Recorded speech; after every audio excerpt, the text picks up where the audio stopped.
Hello and welcome back. We're back again with our series on tactics and strategy, episode 7 this time, beginner Tac Ops and map considerations. Okay, so we wanted to talk today about Tac Op selection in terms of what Tac Ops should you be choosing for maybe your first, let's say, 10 games, maybe 15 games. Tac Ops can be a bit of a mini game in themselves, so it can be something that you might spend a bit of brain power working on as you go throughout the match. And what we want to cover is just a few of these kind of Tac Op selections that will help you kind of accomplish your goals as part of the overall game and not have to go out of your way and put too much brain power into scoring them and getting them right. So we basically want to focus on Tac Ops that don't cost APL as much as possible. We don't want to select Tac Ops that force you to overstretch your position and synergies within the team. A big thing with the overstretching your position is if you're trying to play cagey the first couple of games, try and keep models on the board. You don't want to be trying to dash into the opponent's territory to achieve attack and losing a model, especially if you kind of position in a poor way or, you kind of throw yourself right out there and lose a model that you can't really afford to lose just to score a point. So yeah, overstretching your position is huge. We need Tac Ops that are easy to understand and implement. And then we want Tac Ops that the opponent struggles to interrupt with or just can't interrupt. So plant beacons kind of works like that, where your opponent, once you put the beacon down, your opponent can't really stop it. But your opponent can try and deny you areas to plant the beacons. So that kind of thing that we're looking at when we talk about can't interact with or struggles to interact with. And then the final thing is we want to try and consider Tac Ops that can be just scored passively whilst you're playing the game, as we kind of touched on before. So let's get into our Recon beginner considerations. All Recon, we've taken Confirm Kill. This is a very easy Tac Op to achieve. It's pretty much against certain teams a guaranteed 6 points. I think this is a great Tac Op. I think, a lot of people big up plant beacons, but in my mind, Confirm Kill with the right team, you should, in my mind, should be picking almost every time anyway. So you're going to be killing operatives anyway. You want to score on the kill op. The idea of killing them is that, with the Confirm Kill, they drop a token. If they have 12 wounds or more at the start of the game on their stat block, then you get 2 victory points for that token drop. So there's quite a few teams like the Higher Tech Circle, for example, Wrecker Crew, all the elite teams. They're going to all be dropping 2 VP Confirm Kill tokens, which is pretty massive. So you're killing operatives anyway, which is going to get you the tac. You don't have to waste APL on doing any mission actions because killing is the mission action. This allows you to basically play defensively and allow threats to come to you whilst you focus on the crit op, which I think is really important because as they kind of come in towards you, you can kind of knock them down and then you're scoring crit and tac and kill all at the same time. It's a very easy Tac Op to max out, especially when you have them models with 12 plus HP, especially if you've got a team that can just kind of chew through that HP. And you obviously don't have to waste any actions on doing mission actions. Or for some teams, you don't have to waste the CP on doing the ploys to get the mission actions for free. And that can just free them the CP up for other more important ploys, basically. So look, Confirm Kill, I think, super great. I think compared to the other options under Recon, which is the plant beacons and I think that, honestly, Confirm Kill for beginners is just a great option and one that you should seriously consider. Okay, security. So, once again, we want a Tac Op that's easy to combo with our crits. Take Ground can definitely achieve that for us. So, Take Ground works by you either on Volkus getting into the enemy stronghold or the stronghold that's on the center line that has the point on the center line or is in your opponent's territory. For Gallowdark, it's controlling each doorway that's within your opponent's territory. And for other kill zones, it's each terrain feature that with heavy terrain in your opponent's territory. So on Volkus, what you can do here, and this is kind of my favorite thing to do with Take Ground, is you fake going for the stronghold, but then you just move your models over to the small ruins or large ruins that are on the opposite side of the board, and you just park models within an inch of them ruins. That gets you the Tac Op. So these take ground is pretty huge because you can put most of your team towards it. Generally, within the area, so for Gallowdark, for example, for Beta Decima, there's gonna be objective markers right beside the heavy or around the heavy. It's definitely like that for Volkus. So you're gonna be able to focus on the crit while you're there. Also position your models, hopefully in a way that takes the take ground also. So it's very easy to get max points for this, especially if you can get yourself into a stronghold and just hold that stronghold for the whole game. Like that's just a guaranteed 6 points. So you can put most of your team towards it because then you're kind of accomplishing two things at once. Beta Decima can be difficult depending on the map layout. So just keep that in mind that with Beta Decima, if you've got all the heavy in the like water area, then you're not going to be able to really claim them zones as far as I'm aware. So I think the other one that's can be difficult is Gallowdark, and that's purely because with Gallowdark, you've got the access ways that you're going to have to spend some resources getting towards, and then basically with the hatchway fight and stuff like that, it can be problematic to hold on to them. But I think, you can always take contain in that if you're a shooting team in that scenario, I think, because contain works really well on Gallowdark, and it kind of does the same thing in terms of you just got to hold that midline. But contain on Volkus or on Beta Decima can be really tough. So I think that's why take ground edges out contain in this scenario. And once again, like you don't have to spend any APL on scoring the take ground Tac Op. It just happens passively throughout the turn. So yeah, I think take ground's pretty important. I think it's reasonably achievable on most maps.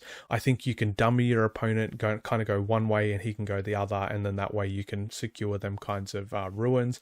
In the Gallowdark, once again, it can be a little bit difficult just in summary, but ultimately I think if you can fake your opponent out, or you have a lot of doors on the map and it's going to be hard for them to contest all of them, you've only got to get to 2, and that's going to get you 2 points per turn. So yeah, just take ground's pretty important. I think it's a good one for beginners to look at. It's really good to build them positioning skills and everything, and yeah, I think it's a great option. Okay, so for infiltration, this is where we start to becomes a little harder, right? The grey and the red, the infiltration and the seek and destroy missions are pretty tough. But I think with implant's a pretty easy one to achieve. So just remember to do it.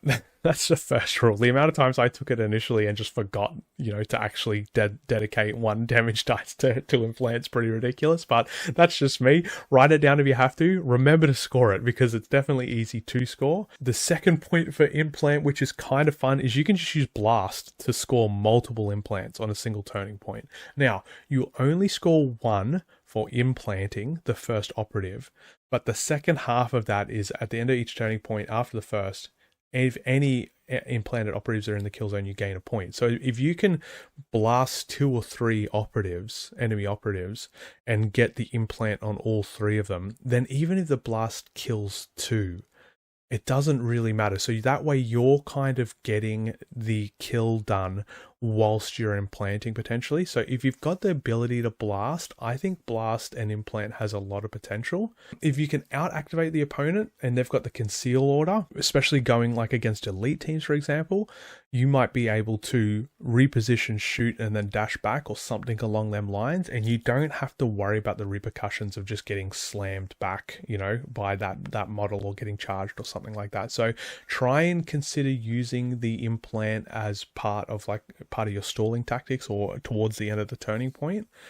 I think leaving a implanted unit, and this will come back to that blast, alive guarantees 3 tac points, right? So if you can blast 2 or 3 units down, implant at least 1 of them, if not 2 or 3 of them, and then try and leave 1 of them wounded on the lowest amount of health possible, then in my eyes, that's like a wounded operative. And once again, unless it's an elite, the elites just can do whatever they want. But if you've got a wounded operative that's on their back line and all of a sudden, has 2 inches or less movement, isn't really as much of a threat being shot or being fought, then, that's 3 tackle up points just guaranteed right there. So if you can try and get the wounded stat up on them and try and make sure they're a long way away from your team and then just leave them alive and avoid them, then that's just 3 points guaranteed. So then that way you can then just focus on playing the rest of the game. You've just got to get an implant on turning point 3, an implant on turning point 4. It's not too hard to do that, and you're going to score the full 6. Once again, you don't have to waste APL on doing this. It's very easy just to achieve this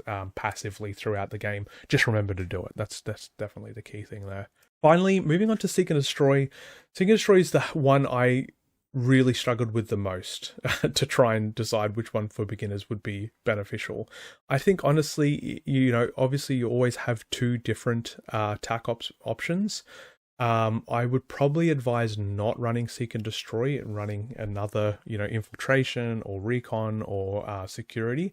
But if you're dead set on it, and I think there is some value in being dead set on it because it is kind of unpopular, so people don't really see it coming.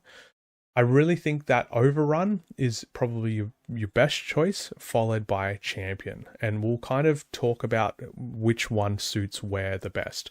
So I think these are the hardest Tac Ops to guarantee 2 points around with. They both have conditions that are sometimes tough to meet and can be difficult to, ensure you're able to line it all up correctly.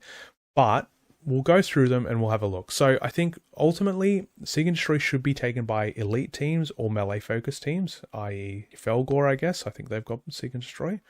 You'll need to play pretty aggressively, which, will suit the elite or melee teams generally. But keep in mind that it does favor an aggressive play style. So if you don't have that ability or you don't play that way, try and focus on something else. Overrun's really good for an elite melee unit because they can just score both halves of that objective by themselves with one single unit. So basically, once per turning point after the first, if an enemy operative is incapacitated by a friendly operative and that friendly operative is wholly within your opponent's territory, when it does so, you score a victory point. And then if you've got 3 APL worth of units in the opponent's territory that killed a unit as part of the first part, you'll score a 2nd point. So an elite can run into the opponent's territory, blast something away with like a double shoot, stand there, survive, and then get both points. But they have to then do that on turning points 3 and 4 also. And that, in my mind, that's where it starts to become difficult. The other half of that is once Overrun's kind of revealed, then your opponent can kind of play around it to a pretty big extent. Whereas with the other options, with implant and stuff, there's a good chance you can implant everybody on the first turn before they know you've got it with a blast or something like that. And then it's very hard for them to stay out of being implanted again for the rest of the game. So Overrun, I think, can be countered a little bit easier than most of the rest. However, it's a pretty good option for elites. Champion is easier in a sense because there's less restrictions on it. However, it can also be played around. I think it works really good against anything with 12 wounds or more if you have a really strong sniper unit. So if you have a strong sniper unit that can just take down an enemy operative, you can just declare, especially if you've got a bit of a plan going into turning point 2.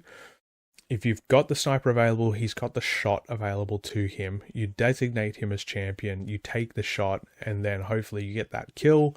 You just get the 2 VP there. That's done and dusted. Happy days. I haven't really found many situations where that's, as easy as it sounds, a guarantee. So I'm a little hesitant to recommend champion, but, there is some arguments there for it, basically.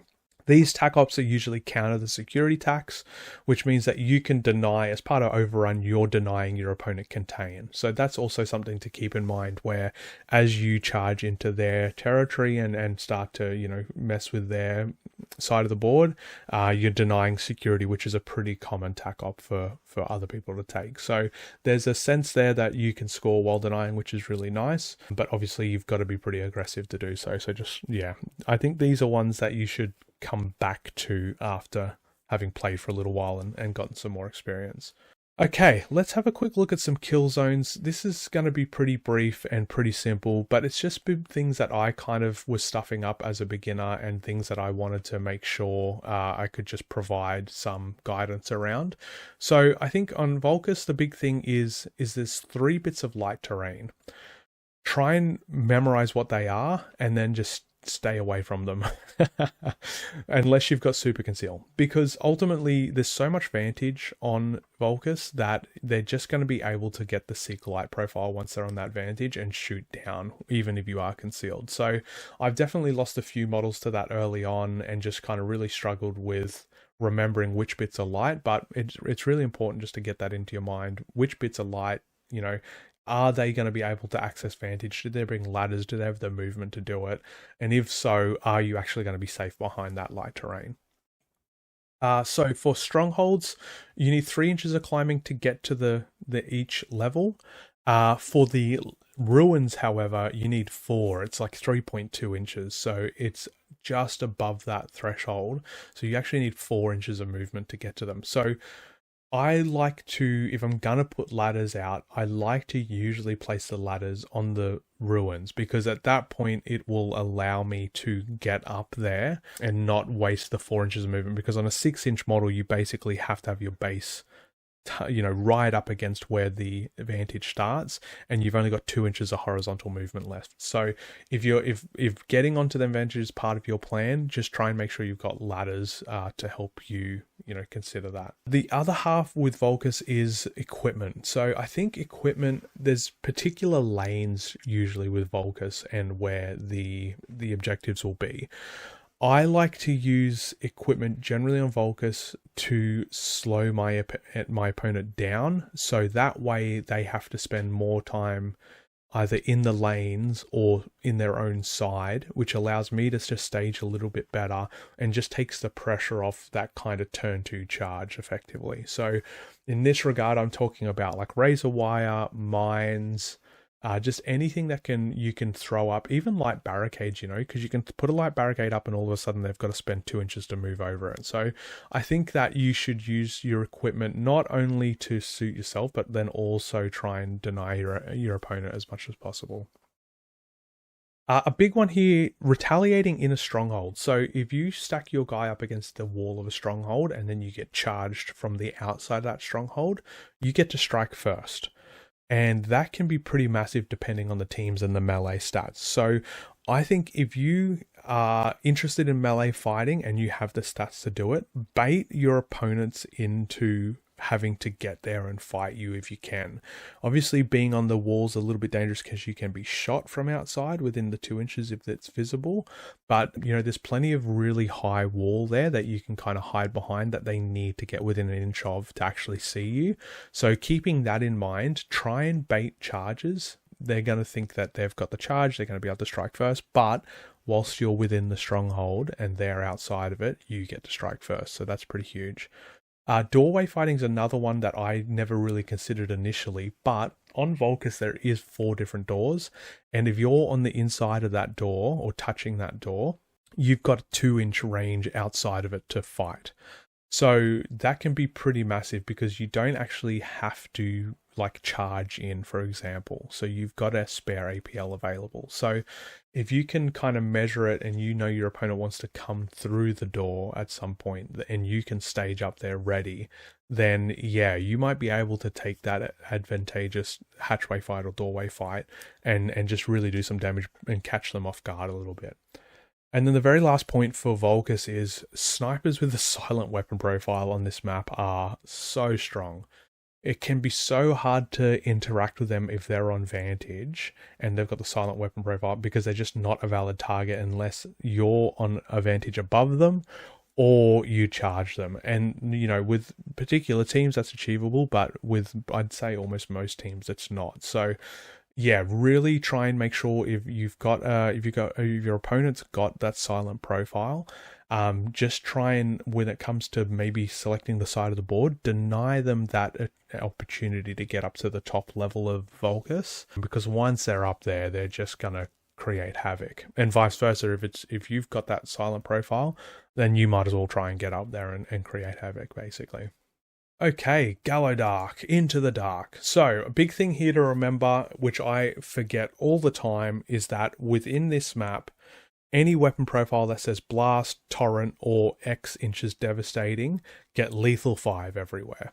So you know, a lot of the time the weapon profile that has Torrent might not look like it's going to do a lot of damage compared to a second profile, but then once you add that lethal 5 in, all of a sudden it's much better. So just don't get caught out picking the wrong weapons or bringing the wrong weapons into the dark and then missing out on that lethal 5 up, because if you're rolling 4 or 5 dice, you've got a pretty good chance of getting a crit then, or an extra crit basically. So definitely consider that. The other big one is you can open and close hatchways whilst doing your reposition or dash action, as long as you pay the APL to actually do it. So if you, for example, if you're 3 inches away from a closed door and you want to move through it, reposition through it, and let's say you've got 6 inches of movement, so you can end 2 inches on the other side, you can move the 3 inches up to the door, open the door with an APL, and continue your reposition onto the other side. That was something I didn't realize initially, and I kept kind of wasting movement getting to the door and waiting to open it as part of a separate action. You don't need to do that. You can go all the way through. Guard's really important with Gallowdark. I think it's pretty much, you know, it's really funny. I've played a couple of games recently on Gallowdark, and I've only implemented a guard once or twice. It's just such a good way to apply pressure to a room. Don't forget to use it. Try and use it in a way that denies your opponent the ability to move across a space or to move into a space. Just make sure, obviously, that with guard, it opens you up to being retaliated against after the fact, potentially, because, you know, you might kind of take that shot, whiff it, and then all of a sudden you're going to have to, you know, you're going to have a crack, or have someone's going to have a crack at you. But at the end of the day, ultimately, the idea is that just the threat of being able to drop a bunch of dice down on a guy if he moves into a particular area is pretty powerful. So just keep it in mind. Try and get good at using guard in an effective manner. I know this with the light barricades kind of come in handy, where you can kind of just stage up behind a light barricade, throw it on guard, and then just wait for someone to come. But yeah, keep guard in mind. Try and get good at using guard. It's very powerful if you can use it in an appropriate way.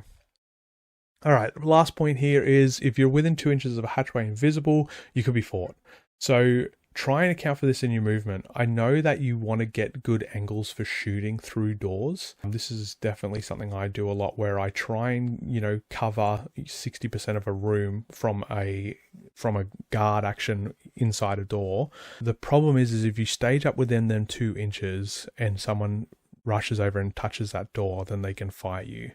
And that can be pretty devastating, because 2 inches is a pretty big space, and it doesn't really look, you know, when you physically put your model there, this is just me, it could be just me, but basically I put my model there, I think I'm safe, and then I get charged and I'm like, oh shit, I'm within the 2 inches, or I get hatchway fought and I'm within the 2 inches, and that just kind of sucks. So yeah, just keep that in mind, that there is quite a large threat range around them doors when it comes to doorway fighting or hatchway fighting. All right, moving on to Beta Decima. Everyone's favorite map, right? So, equipment. Equipment can be placed on gantries. This is really big. If you've got like a 4-inch gap someone can jump across towards you or towards an objective, and you put a light barricade there, all of a sudden they might not be able to make that jump, and that just walls off that laneway to an opponent potentially. So, really think about your equipment placement. The other thing could be razor wire, putting razor wire right along the edge of the barrier. Now, it will stop you also, but if it's to defend a point, an objective or something like that, then it could be, you know, I think it's definitely worth consideration doing that. If you're a shooting team, I really think that the thermometric condenser gives obviously the best opportunity for shooting. You have the light barricades around the edges there. Once again, if you've got a sniper with a silent profile, then you can pop him up on that condenser and just let him kind of go loose down on the ground. That's pretty powerful ultimately. So Beta Decima obviously favors shooting teams. I think, you know, a lot of people don't like Beta Decima, and I think that that's kind of a hangover from the previous edition, from what I've heard. And the other half of it is that with a current meta that's pretty melee focused and pretty elites focused, Beta Decima doesn't really suit them play styles as much. So I really think that if you're on the fence about Beta Decima, give it a go. Try and learn the map. I think for a lot of the horde teams and a lot of the shooting teams, Beta Decima balances out the meta to a certain degree. Like Goremongers on Beta Decima, it's not a fun time for Goremongers. But for a lot of teams, that gives them the opportunity to deal the Goremongers before they get there and damage you. So I think that Beta Decima has a valid place as part of the map rotation. I really like it. Playing the higher tech onto it is really good. I'm gonna have a game with the Aquilans onto it soon, hopefully, and we'll see how that goes. But I know Nick really struggled with the Wreckers. If you're with the Wreckers, don't go on Beta Decima or try to avoid it. I think it's a valid map. I don't think it deserves the hate that it gets. I think it balances the meta out to a degree. It allows the horde and the shooting teams a chance to, have a way more favorable win rate than on maps like Into the Dark, for example. So yeah, I think give it a try, see how you go with it, try and learn its nuances. It's a pretty good map overall. And yeah, if you've got the right team, it's going to really shine on Beta Decima.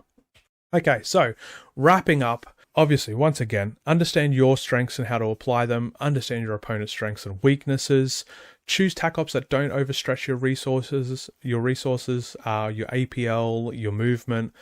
Try and choose Tac Ops that allow you to combo with your overall objectives, whether that be the kill objective or the crit.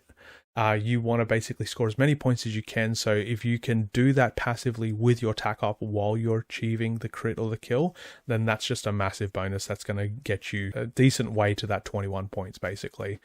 I think what's really important after attending a tournament now and having to play a variety of different maps is learning the layouts of the different kill zones. So what my friends and I were doing was we were practicing a lot with Volkus and a little bit of Into the Dark, and we were randomizing the map, and we would get a couple of maps, more often than others.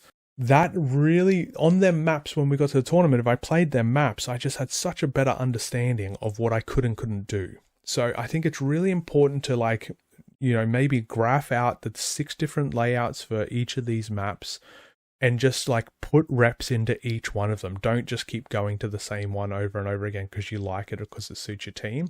I really think the layouts have strengths and weaknesses that can be applied to any team or any opponent.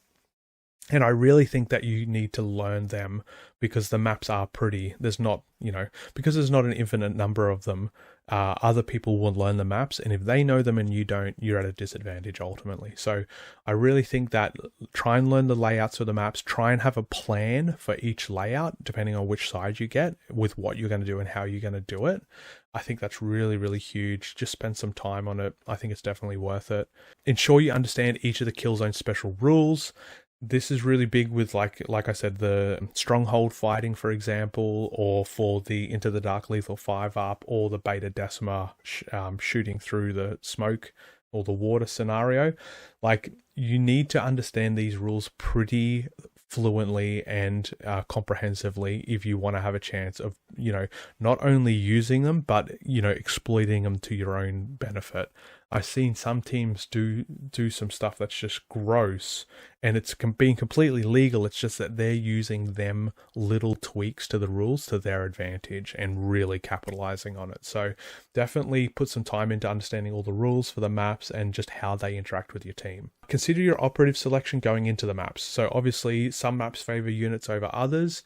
I think you probably don't want a torrent gun on Volkus a lot of the time because there's so many different places to hide and there's so many different options available to kind of hide units away.